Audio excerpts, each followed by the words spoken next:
Cet empereur n'a jamais perdu de bataille. L'histoire de Soni Alibert, surnommé Ali le Grand, est un récit fascinant de leadership, de conquête et d'influence dans la région de l'actuel Mali au XVe siècle. Ce qui a distingué Soni Alibert, c'est sa réputation d'invincibilité. Brillant stratège, il aurait mené 32 guerres en 26 ans et les aurait remportées toutes, ce qui a renforcé sa légende de souverain invaincu. Il a dirigé personnellement ses troupes sur le champ de bataille, à partir de son accession au trône en 1464 jusqu'à sa mort en 1492. Il va transformer le petit royaume de Gao, qui s'est émancipé progressivement de la tutelle du Mali, en un puissant empire, édifié au prix d'incessantes expéditions armées. Au début du XVe siècle, l'empire du Mali est en pleine décadence.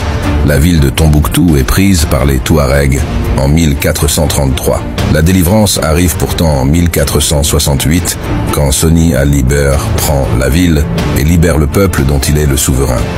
Il a conquis des territoires considérables, étendant l'influence de l'empire Songhai de Gao à Tombouctou, Djenné et bien d'autres régions. Il aurait réformé ses forces armées, bâti une force professionnelle divisée en cavalerie et infanterie. Une large part de la cavalerie était constituée de nobles.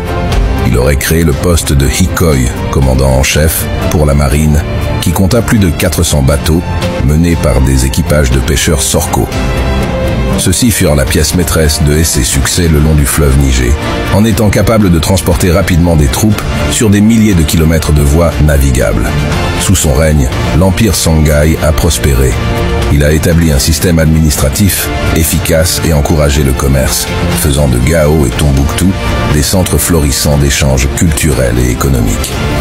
L'une des caractéristiques notables de son règne était sa conversion à l'islam.